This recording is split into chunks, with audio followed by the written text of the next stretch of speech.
Frustrations boiled over today in downtown Dallas, where people waited in long lines for hours to get the COVID-19 vaccine at the Kay Bailey Hutchinson Convention Center. Our Nicole Nielsen spoke to the city about what caused the massive backup and what happens to those who were turned away when the site ran out of doses. This is just ridiculous. So, I mean, I get it, but it's ridiculous. It's a massive operation. Been waiting for about almost 3 hours. Which some folks said shouldn't be in the heart of downtown. It should not have been in downtown Dallas. It should have been like outside somewhere in a giant stadium or someplace where there's a lot of room.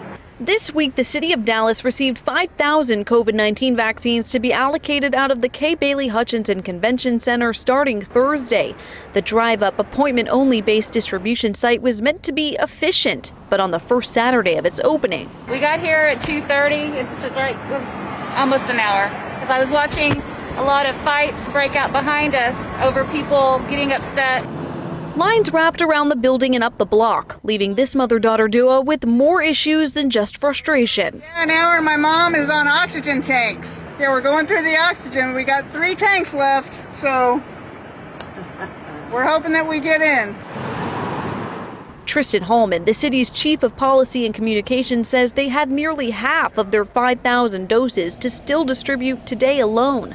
The long lines were a result of overbooking the site, thinking some wouldn't show, and people coming without appointments. They were trying to move them through as quickly as possible, but there were kind of some problems today with the sheer volume of people. He says being in line doesn't promise you a dose, but if you missed out due to the overbooking, you'll be prioritized next week. They're not assured a dose, although they will be, the people who were invited will be invited back to make the appointments first as soon as we open next week.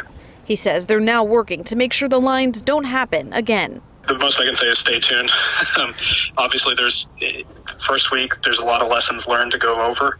The first 2 days ran pretty smoothly. I know there were some people frustrated with the overlapping appointments. Obviously, that's not a one-day fix, but they're trying the best that they can. In Dallas, Nicole Nielsen, CBS 11 News.